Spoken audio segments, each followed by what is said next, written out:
What's up, guys? Today we are doing a Q&A.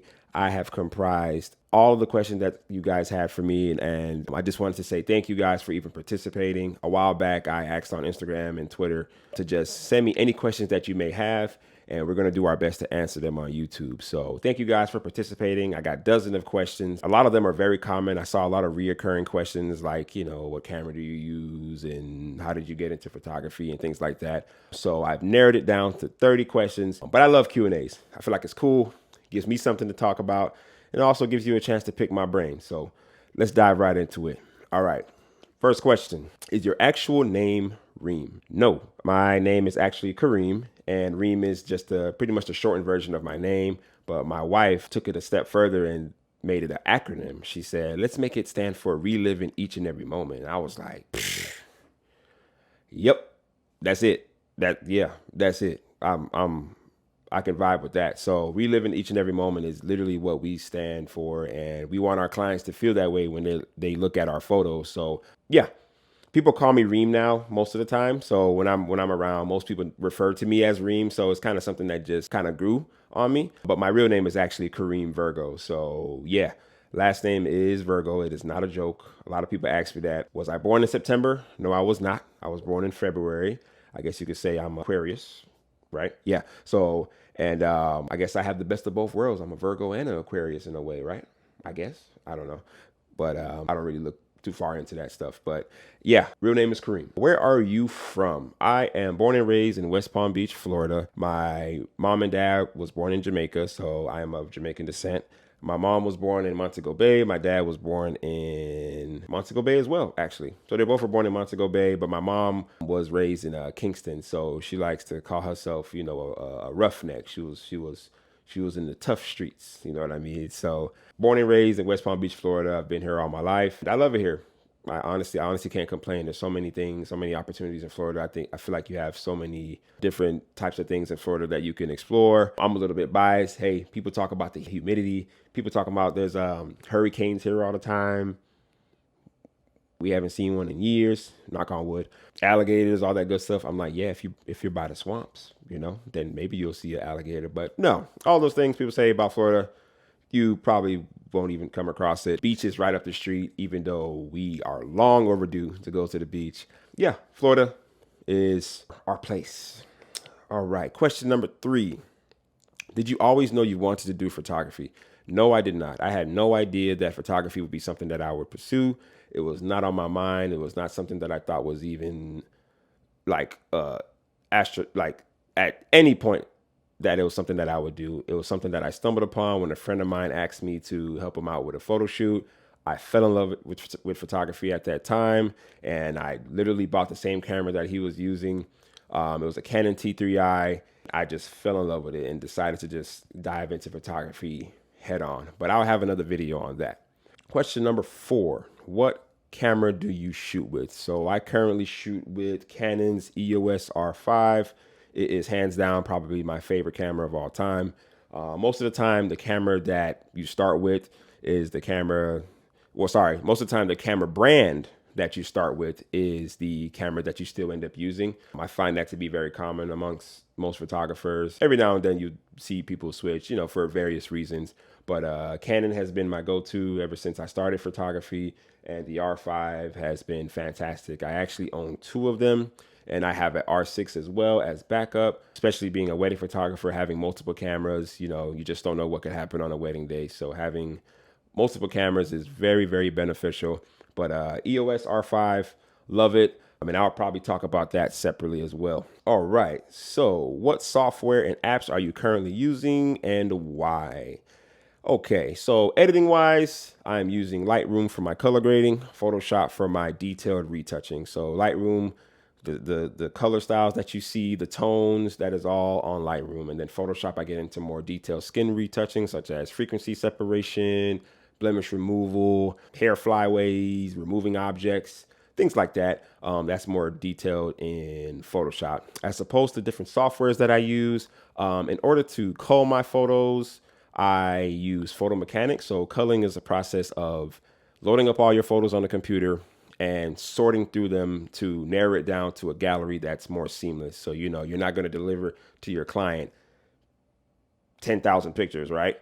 You're gonna want to narrow it down, not bombard them with a bunch of pictures. So Photo Mechanic is what I've found to be such a great tool because it is literally for that purpose. Culling your photos, you load them up onto there and sort through your photos. You're just boom, boom, tag, boom, tag, boom, tag. And once you tagged all your photos, you can sort it by all the photos that you selected, drag that over to Lightroom and start editing only the photos that you tagged, as opposed to dumping all the photos on Lightroom and having to cull from there. I was never a big fan of culling in Lightroom, so Photo Mechanic was an awesome thing for me. Another software that I use is, well, I guess software, is Pixie for my client deliverables. I use that for my client gallery deliveries, and it also has an online print shop, which is really cool. So I've been using Pixie for quite a few years now, and that's been awesome as well. As far as CRM, my CRM is 17 Hats. I use that for my invoicing, contracts, questionnaires, and things like that. So that has been a go-to CRM for me. It's well created for solopreneurs, so people who run a photography company or a creative business. It's fantastic for, virtual contracts, client invoices. You can schedule meetings, you can create various templates, and I think it's awesome. Next question: who designed your website? It's really cool. Appreciate that. I actually designed my website myself, and I use Squarespace. They are not sponsoring this video.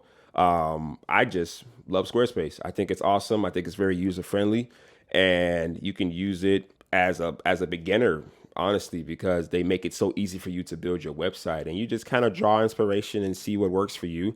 But you can really get a website going in like the day you sign up for Squarespace. It's really that awesome. So I designed my website myself, really took some time with it, and Squarespace is my go-to right now. How did you decide to go full-time? So I have a video on how I decided to go full-time. Make sure you check that out. I really dove into my inspiration and why I decided to go full-time. Everybody's story is different, but maybe mine connected with someone that, who can relate to the similar situation. Okay. How is it working with your wife? Working with my wife is awesome. Honestly, it's heaven sent. It's such a blessing to have someone who believes in your vision, loves just as much as you do. She models as well. Well, she likes to say she used to model, but I still think she's a model. So that helps me with, posing my brides, understanding flattering angles and things like that, because she's been in the modeling industry. She's been in runway shows, fashion shows, modeling exhibitions, things like that. She's been in the industry, so it really helps me a lot. And traveling with her, experiencing these weddings with her, I always say that when we're shooting these weddings and we're hearing like the pastor speak at the ceremony, it's like we're renewing our own vows every time at the wedding. It's such a beautiful thing. And since we've had our son and during her pregnancy, she hasn't been with me as much at weddings. It's been probably about a year and a half. And she just started kind of getting into weddings with me.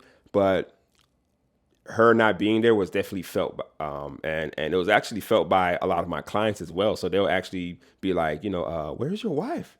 I would say, she's home, and you can just kind of see like the look on their face. They're still good, but you can just kind of see like, oh, okay, wow. So that just kind of shows that her presence is truly felt, and she really leaves a mark on a lot of our clients. Yeah. Did my light just go out? Absolutely awesome. I think it's a beautiful thing to work with your spouse on your business. It is an absolute blessing working with her. All right. Let's see. Nope, answered that already. How do you deal with a difficult bride? Luckily I would say that we don't have a lot of difficult brides per se. Majority of our brides are awesome because we're able to kind of vet that from our consultations. So, but dealing with a difficult bride, you have to still have your customer service up to a T, because you're representing your company and you can't let that get to you. You have to take the good with the bad when it comes to business. And you might have times where it's a difficult client. They might have a lot more questions, be more picky, think they have an idea of something, and or it may clash with you a bit. But a lot of times from the consultation, we're able to weed that out. But you have to just, at least in my opinion, I feel like you have to do your best to just stay poised, stay positive, stay optimistic. Whenever you're working with them, whether that's the engagement shoot or the wedding, have good vibes, still bring good energy, set a good mood, set a good tone, and just do your best to keep them as comfortable as possible. And you never know, they may warm up, and I think that'll be good as far as your side, because at least you know that you did your very best to make sure that you're trying to keep the bride happy. Because at the end of the day, there may just be nothing that you can do. Some people are just difficult just to be difficult, but I pray that that you don't run into that often. That's something that's a very rare thing for you. It's rare for us, and we hope to keep it that way. Do you pre-plan your shots before a session? At first, starting off, I thought I would do that. I thought I would look on Pinterest and develop mini inspiration galleries before each shoot or wedding. But I just feel like I work better naturally and just kind of going with the flow. And a lot of times we just come up with the poses and ideas ourselves, or we just draw inspiration from something and try to put our own twist and flavor on it. So no, we oftentimes don't pre-plan our shots. Let's go with the next one. So this is question number 11, y'all. All right. So how far in advance should someone book you? It's really case by case. I guess the general rule of thumb is probably 9 to 12 months. So anywhere between 9 months and a year, just so we can make sure we have time to make sure we're available in the calendar. But, I've had a situation where I've booked the wedding about a year and a half in advance because they were ready to go. They were ready to select their package. The venue was booked. They had their wedding planner, and they were pretty much set to go.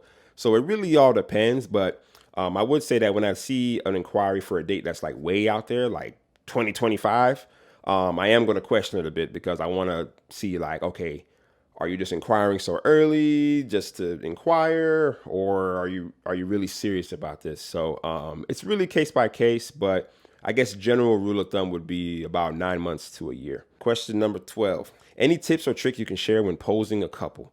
Yeah, for sure. So a lot of times when I shoot a couple, I start with the basics, just to be safe. I'm not going to dive straight into trying to be creative, try to wow the couple. I'm going to start with the basic, keep it easy, keep it nice, holding hands, looking at the camera, smile, hold each other. Nothing too serious. And as I'm doing that, I'm letting them know, hey, y'all, we just kind of warming up. I'm just kind of getting a feel of everything, crack some jokes, talk, just kind of keep them in a good mood, talk about things that they like to keep them going. So as they're warming up, I'm developing new poses in my head. So one thing that I like to do, I kind of call it the BS method, is that as I'm giving them that basic pose, I'm already pre-planning my next one. So if I already saw something, use my basic pose to kind of lead them into it. Or if I don't know what to do next, I'm using that basic pose, because me shooting them in that element is allowing me to think of something else that's next. So it makes the shoot also feel seamless because I'm not pausing and trying to find a pose to do, looking on my phone and finding things to do. I'm making it seamless, as if the couple was seeing that, wow, he knows what he's doing. Boom, boom, boom. He's going on to the next spot, to the next spot, to the next spot. And it makes the shoot more efficient, instead of you dragging it out almost 3 hours, 4 hours, you're able to condense it because you're using the basic poses to help you think of more creative ones. So I call it the BS method. I hope that makes sense. But let me know how you guys might, what little nips and tricks that works for you in the comments as well to help kind of pose your couples. But always have them show a sense of connection, whether that's holding hands, holding each other by the waist, face to face, things like that show connection. And then from there, you can kind of catch them in their element and find ways to make the shoot unique to them as a couple. Do you shoot weddings on holidays such as Christmas? I would say I have shot weddings on holidays. I've shot a wedding on New Year's Day. I shot a wedding on Christmas Eve. Shot a wedding on Thanksgiving, Valentine. Does Valentine's Day count as I guess, but Valentine's Day. So nowadays, though, with us having a family now, I really enjoy those moments with my family and being intentional about spending precious time with them. For example, my first Father's Day, I was shooting a wedding. That's a moment that I could, never get back. And I'm not complaining at all. I knew what I was getting into, but going into it and realizing what those precious moments really mean, and not just work, work, work, work, work, work, work, grind, grind, grind, and missing all these special moments in your life. That's what it's all about. You know what I mean? So, I think missing my first Father's Day and just kind of missing like, certain dates that I would have loved to have been a part of, and it's part of the grind. But at the same time, now I want to be more intentional with the days that I take off. So a lot of times I take the holidays off, like Christmas time. So I'll have like 3 or 4 weeks off during December and January just to kind of reset. If there are situations where I do shoot on the holidays, it has to be case by case. It has to be a very special situation because I really want to spend that time with my family. But that would be an entirely different conversation with the client, and we'd probably work out a special package for that. Do you prefer constant light or flash? I prefer continuous light, constant light, yes, because I am able to see and expose for the image before I even shoot it in camera. So with constant light, the light is already on them, and I have a softbox attached to the constant light, and I'm able to expose, like I said, for the shot prior to even shooting it. With flash, you have to kind of test it out, and see. So that adds a little bit more time to setting up the shot. But with constant light, I absolutely love it, especially indoors. It's a beautiful look, or at night and things like that. Flash would probably use more if I need to overpower like the sun, outdoors, or if that's really about it. Honestly, I would honestly prefer continuous light over flash right now. And that was something I I realized over time that was more beneficial. That starting off in my career, I used a lot of flash for when I needed to use it, but continuous has been A1, A1. Okay. Let's see. What is the most important thing to you for a wedding day? I think it's that the couple is not worried about all the logistics and that they're enjoying the day. And it makes for better pictures for us. When the couple is actually enjoying the moment and not worried about everything else, it makes for a lot more pictures. And the other important thing is time. Nothing is better for a photographer than time when it comes to weddings, at least in my opinion. When you have time, you have more room to create. Again, no excuses. Hey, if it's a tight window, we'll do our best to make it work, and that's our duty. But to have time at a wedding, time to create, and the timeline is great, or the couple has done a first look, which gives us more time to shoot them before the ceremony. All those things play a factor in a wedding day. So I consider that to be the most important aspect of a wedding day, especially for us as photographers. Time.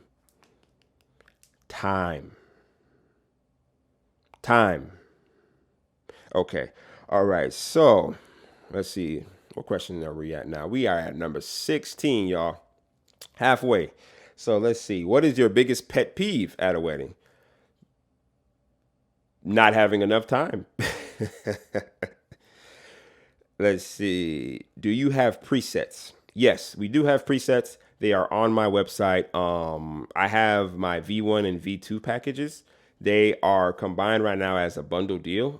So definitely feel free to check it out. I'm going to make a video on installing them and how to maximize the use of the presets, because I always say that they're not just a one-click fix to all your photos.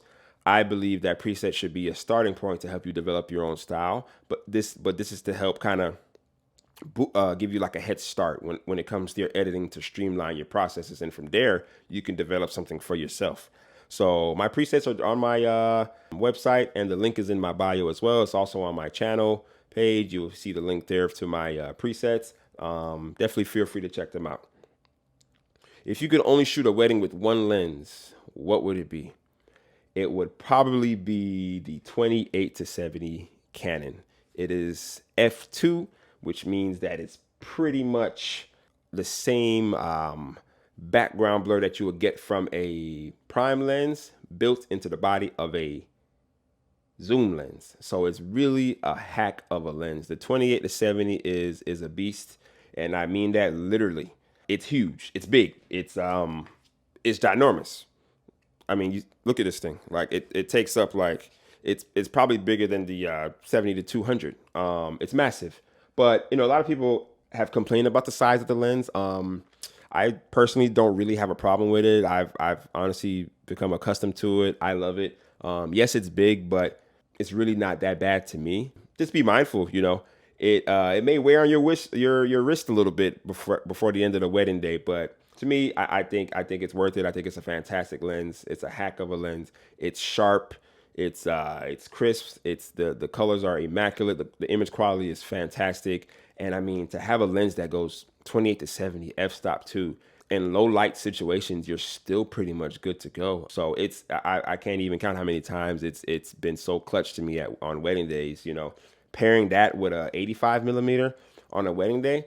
A lot of times I've done an entire wedding day with just those two lenses, a 28 to 70 and an 85. Right, I may switch that 85 for like a 70 to 200 or a 50 or something like that. But if I can only shoot a wedding with one lens, it'll definitely be a 28 to 70. How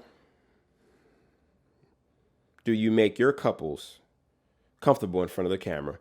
Again, I like to ease into it and not go straight into just being so formal with the couple. So I'll talk about things that they like, shows that they might have watched, things in the news that they might have heard about that might be funny and things like that, things that they can relate to.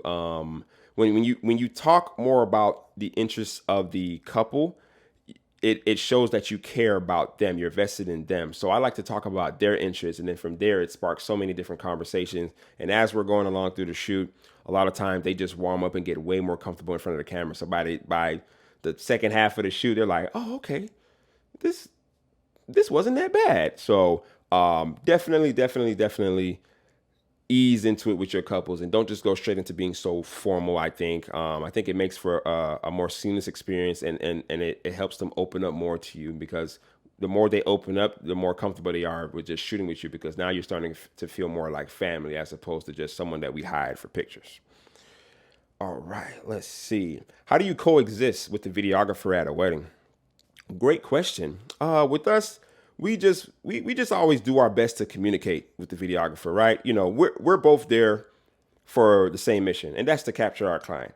And there shouldn't be any egos or button heads with the videographer. I think when all the vendors are working together on a wedding day, it makes everything so seamless. And if there's egos involved and people don't want to work together and coexist to make sure that we get the shots that we need, then that's taken away from the wedding day. At that point, you're not thinking about the client, you're thinking about yourself. And because you're only thinking about yourself, it's hard to work with the entire team. You have to think client first. It's about making that client happy. So how can we work together to make sure that their moments are captured?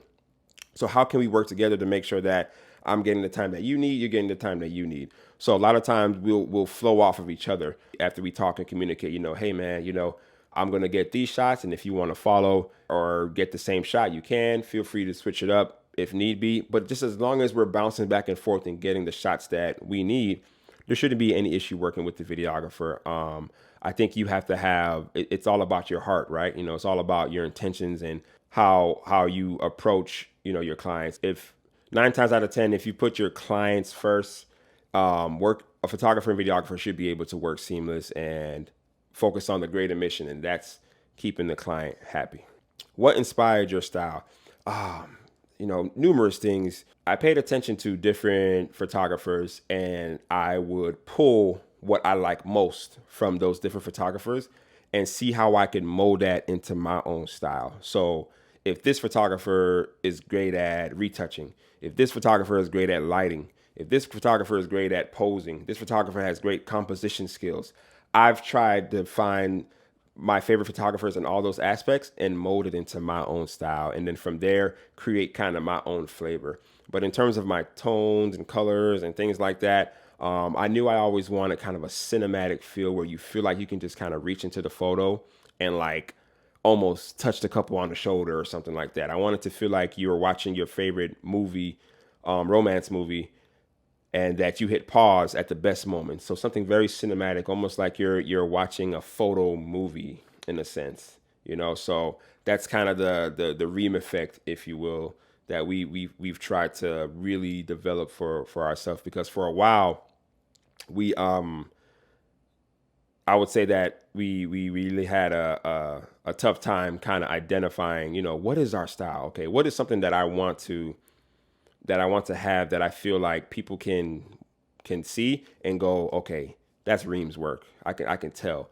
And I always felt like I was editing my photos, and they were pretty good, but they didn't have a style to it. And that took time. A lot of trial and error, a lot of, you know, playing with things that I might have liked and don't like. And I'm glad it's come together now. But even to this day, we're still experimenting and trying new things on how we can play around with our tones and editing and things like that.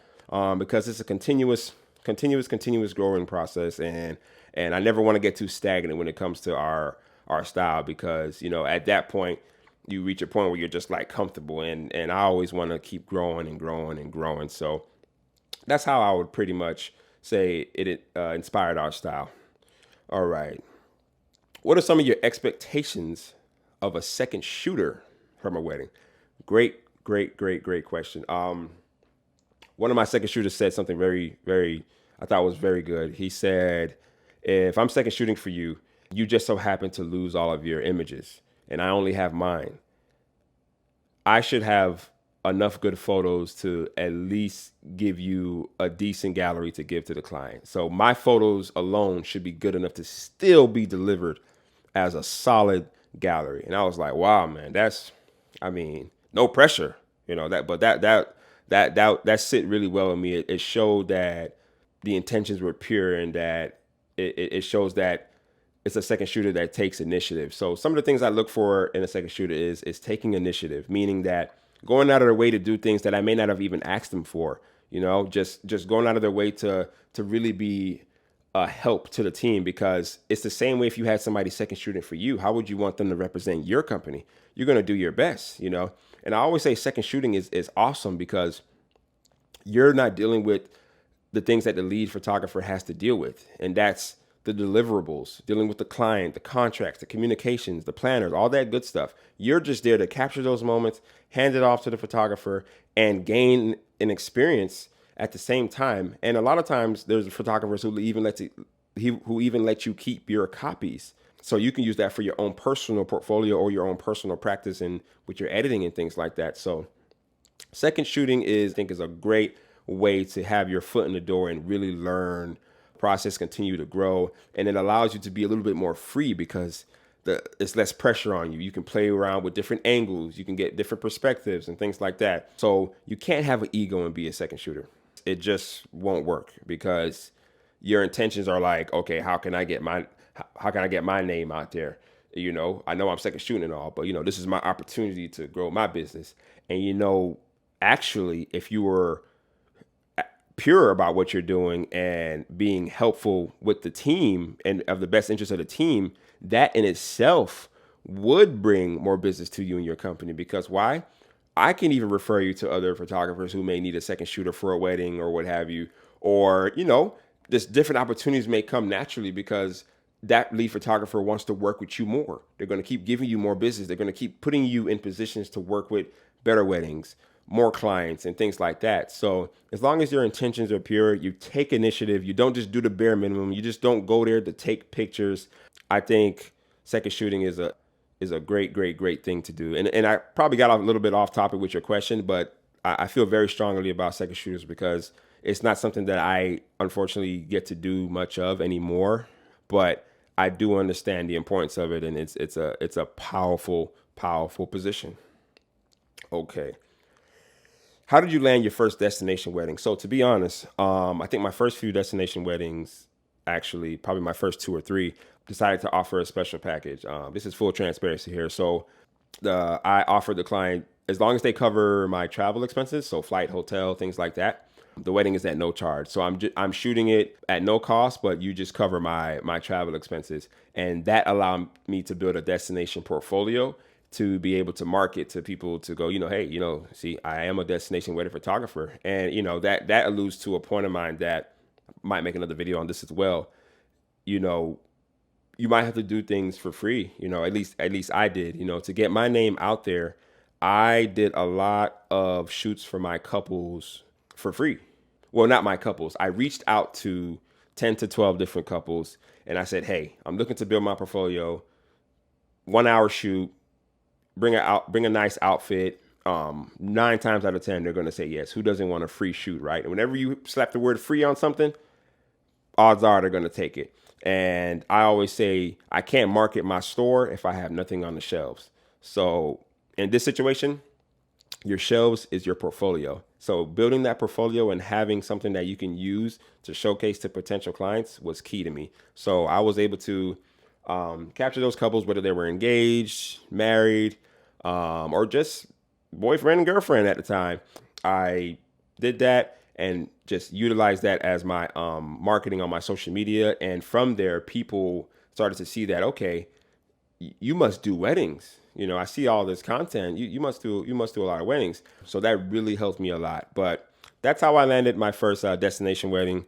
Me offering that special package. You have to be willing to do what it takes. Everybody's way is different, and that was the way that helped me. But everybody's method is different, and you have to find what's really best for you. But what I did was offer it for no charge, just have my travel covered. Okay, so what we got here? Do you consider yourself a natural light or flash photographer? This is question number 24. I consider myself to be both, if I were to answer that question, because I feel like as a wedding photographer, I think it's key to understand both. I choosing one or the other is, I feel like it's tough because if you're in a situation where the lighting is really tough, am I just going to say, oh, I'm just a natural light photographer. Sorry, I only do natural light. It's kind of like an excuse. It's kind of like you're hindering yourself from learning something new, which is flash, and vice versa. Oh, I'm only a flash photographer. You know what I'm saying? Only thing is flash.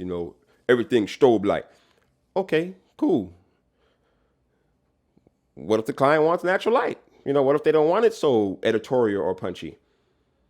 One, they might not be the client for you, or two, you might have accepted them, and it's an opportunity for you to learn new things and grow. But I think it's important to understand both. I love natural light, but I also love the way flash looks at times as well. If I were to lean toward something that if in a perfect world, it would probably be more natural light. But I understand that flash is needed in certain situations, especially in situations where you need more control of the lighting. So I consider myself to be both. What is a good starter camera? I'm team Canon, so I would probably say a EOS R6. If that's a little bit out your budget at the time, I would probably go with the EOS R. I think it's definitely a good entry level camera to start off with, and it's lightweight. It's kind of that entry level point of the new Canon mirrorless family, and I think the R is a good sweet spot. How old are you? Well, I just turned 30 in February, and that was the best birthday I ever had. Shout out to my wife. It was amazing. I hit the big 30, and she liked to joke around and said, boy, you refuse to be 30. I was like, yeah, I finally hit it, though. So, yeah. What keeps you going? I'm here.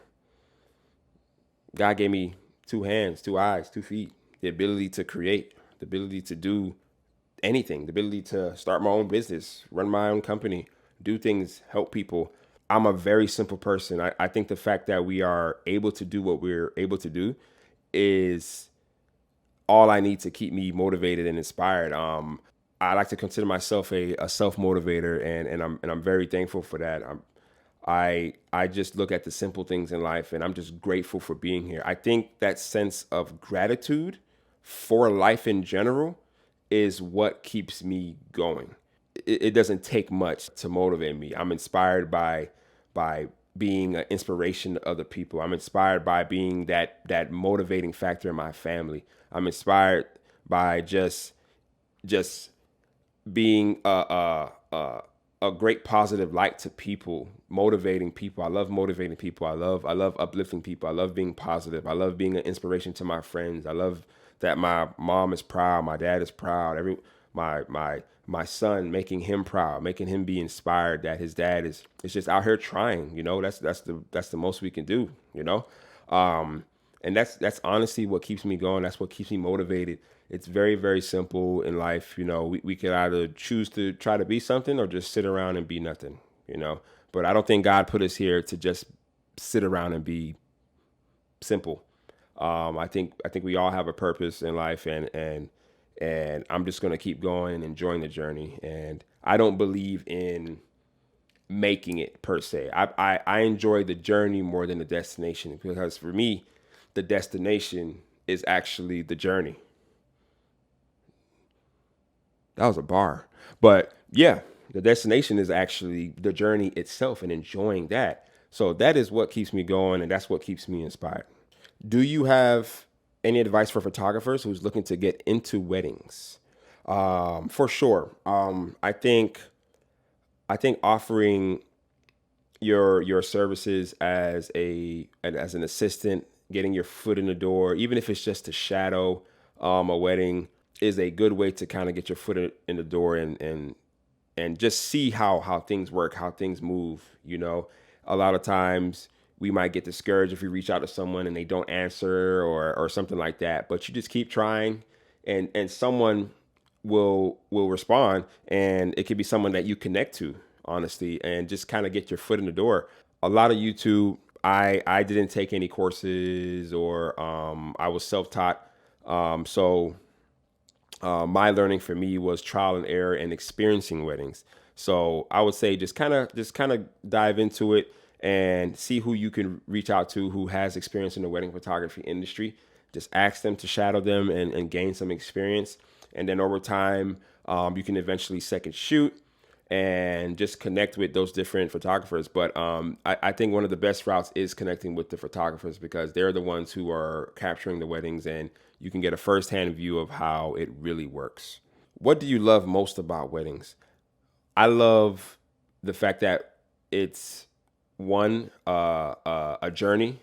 I love the fact that it feels like a mission. It's like, okay, what's this new mission? It's almost like video games when you're at the different levels and you're playing the different missions in the video game. You're like, okay, what's next? What we got to do now? Every couple is different, and that's what I love about weddings so much, is that every love story is just so different. You're meeting all these different personalities and these different just stories that you're able to capture, and really you only got one chance to do it. But I think I enjoyed that challenge of it, the fact that you have this one chance to capture this entire day and these beautiful memories. And shooting love to me is just so amazing, because I'm showcasing love, right? I'm inspiring others to love, and showing people that it is out there. People are getting married every single day. I've shot a wedding on a Monday, Tuesday, Wednesday, Thursday, Friday, Saturday, Sunday. It's just a beautiful thing to see. Like I said, whenever we shoot a wedding, I feel like I'm renewing my vows with my wife, because I'm just hearing all these things that the pastor may be saying, the couples might be saying to each other.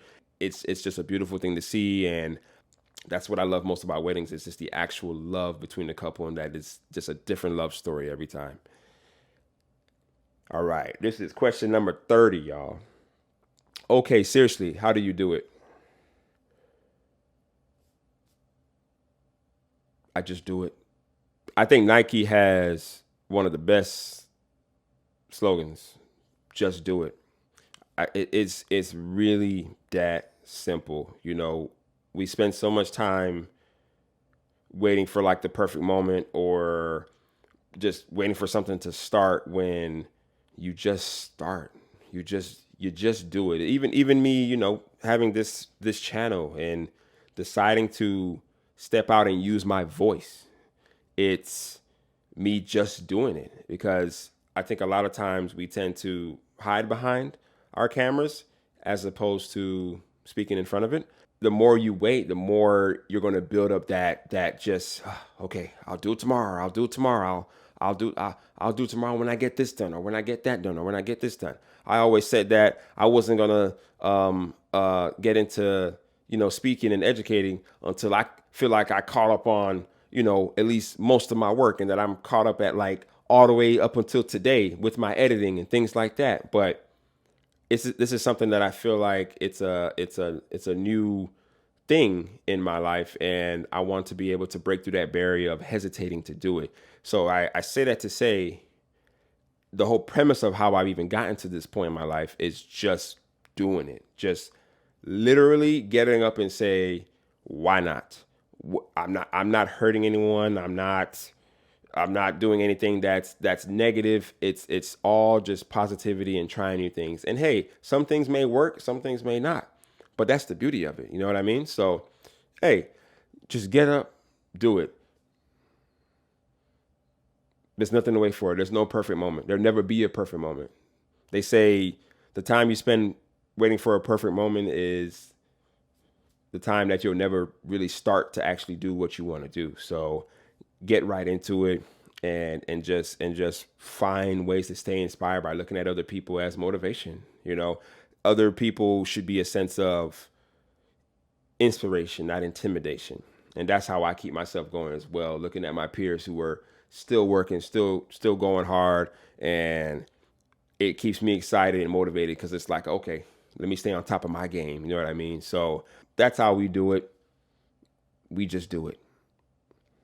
So that's all the questions, guys. Thank you so much again for being so engaging when I asked for you guys to submit your questions. Hopefully this was something that you can take away and apply to your business and to your careers. As always, hit that like button. Let me know how you feel in the comments. Let me know if there's any questions that you want me to address in my next Q&A. I'll be happy to do that. And as always, let's keep going.